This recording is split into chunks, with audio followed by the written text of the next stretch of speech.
अस्सलामुअलैकुम वरहमतुल्लाहि वबरकातुहू। कैसे हैं जनाब आप सब? उम्मीद करती हूँ आप सब खैरियत से होंगे। मैं भी अल्लाह के फ़ज़ल से बिल्कुल ठीक हूँ, अल्हम्दुलिल्लाह। जी जनाब, आज हम कलाम पाक की जो सूरत पढ़ने जा रहे हैं वो है सूरत अल बकरा। और सूरत बकरा की आज हम पढ़ेंगे आयत नंबर 40 से लेकर आयत नंबर 42 तक। चलिए जी स्टार्ट करते हैं। पढ़िए आप लोग भी मेरे साथ।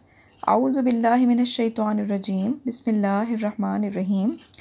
या बनी इसराईल अस्कुरू निअमती अल्लती अनअमतु अलैकुम व औफू बिअहदी औफी बिअहदिकुम व इय्याया फरहबून व आमिनू बिमा अंज़लतु मुसद्दिक़न लिमा मअकुम वला तकूनू अव्वला काफ़िरिन बिही वला तश्तरू बिआयाति समनन कलीलन व इय्याया फत्तकून वला तलबिसुल हक्का बिल बातिली व तक्तुमुल हक्का व अंतुम तअलमून। सदक़ल्लाहुल अज़ीम। बिस्मिल्लाहिर्रहमानिर्रहीम।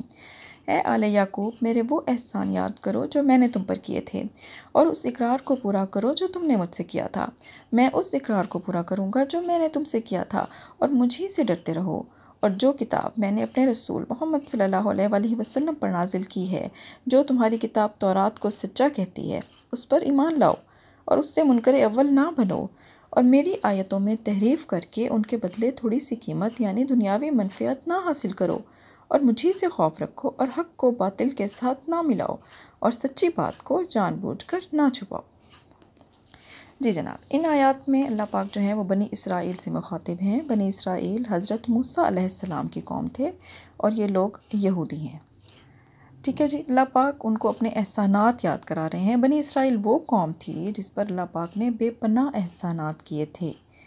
ठीक है, अल्लाह पाक ने बनी इसराइल को फ़िरौन से निजात दिलाई थी, जो कि बहुत ज़ालिम और जाबिर और मुतकब्बिर बादशाह था। ठीक है, अल्लाह पाक ने बनी इसराइल पर मनो सलवा उतारा था। उसके अलावा बेपनाह एहसानात हैं अल्लाह पाक के, जो अल्लाह पाक ने बनी इसराइल पर किए थे। उनका ज़िक्र आगे सूरत बकरा में आएगा। जैसे जैसे उन आयात में आएगा ज़िक्र, तो मैं आपको तफसील के साथ बताती रहूँगी। ठीक है, यहाँ पर अल्लाह पाक उनको वो एहसान याद करा के कह रहे हैं कि तुम्हारे आबा और अजदाद पर मैंने जो एहसान किए थे वो याद करो, और उस इकरार को पूरा करो जो तुमने मुझसे किया था, यानी कि मेरी अताअत करो और मेरी फरमाबरदारी करो, तो मैं उस इकरार को पूरा करूँगा जो मैंने तुमसे किया था, यानी कि तुम्हारी अताअत और तुम्हारी फरमाबरदारी के सिले में मैं तुम्हें सवाब दूँगा और जज़ा दूँगा, और मुझी से डरते रहो। ठीक है, अल्लाह पाक फरमा रहे हैं कि मुझी से डरते रहो। अच्छा जी, उसके बाद फिर अल्लाह पाक फरमा रहे हैं कि जो किताब मैंने अपने रसूल मोहम्मद सल्लल्लाहु अलैहि वसल्लम पर नाजिल की है, और जो तुम्हारी किताब तौरात को भी सच्चा कहती है, उस पर ईमान लाओ, यानी कि कुरान मजीद पर ईमान लाओ, जो कि तुम्हारी किताब तौरात को भी सच्चा कहती है। ठीक है, और कुरान मजीद से इनकार करने वाले ना बनो, और मेरी आयतों में तहरीफ़ करके उनके बदले थोड़ी सी कीमत यानी दुनियावी मनफियत ना हासिल करो। अच्छा, ये जो आयात हैं इनका शान नज़ूल ये है कि हज़ूर नबी करीम सल्लल्लाहु अलैहि वसल्लम की नात और सिफ़ात को दुनिया की दौलत के लिए ना छुपाओ। उस वक्त के जो रऊसा थे और उलमा थे, उन्होंने वहाँ के लोगों पर सालाने मुकर्रर किए हुए थे। उन्होंने फलों और नक़द मालों में अपने हक़ मुअय्यन किए हुए थे।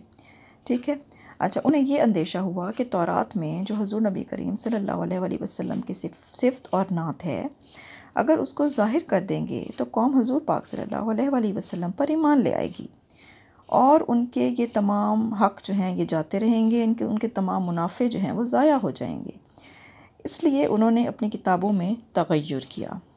ठीक है, और हज़ूर नबी करीम सल्लल्लाहु अलैहि वसल्लम की सिफ़ात और नात को बदल डाला। जब लोग उनसे पूछते थे कि तौरात में हजूर के बारे में क्या औसाफ मज़कूर हैं, हजूर के बारे में क्या अल्लाह पाक ने फरमाया है, क्या औसाफ मज़कूर हैं, तो वो उसको छुपा लेते थे और वो हरगिज़ ना बताते, किसी को नहीं बताते थे वो। तब ये वाली आयत नाजिल हुई, और ये उनका शान नज़ूल है। अल्लाह पाक ने फरमाया था कि दुनियावी मनफ़ियत ना हासिल करो, और मुझी से खौफ रखो, और हक़ को बातिल के साथ ना मिलाओ, और सच्ची बात को जानबूझकर ना छुपाओ। यानी कि सच्ची बात वो जानते थे कि हज़ूर नबी करीम सल्लल्लाहु अलैहि वसल्लम के क्या औसाफ हैं, उनकी क्या सिफ़ात हैं। ठीक है, वो सच्ची बात जानते थे, लेकिन जानबूझकर सिर्फ दुनिया का नफ़ा हासिल करने की खातिर वो हज़ूर पाक सल्लल्लाहु अलैहि वसल्लम की सिफ़ात को छुपा लेते थे, और उन्होंने अपनी आयात जो थी तौरात में, जो आयात हज़ूर नबी करीम सल्लल्लाहु अलैहि वसल्लम के बारे में अल्लाह पाक ने ज़िक्र फरमाई थी, उसमें तहरीफ़ करने लगे थे, ताकि वो दुनिया का नफ़ा हासिल करते रहें। ठीक है जी, सदक़ल्लाहुल अज़ीम। आमीन।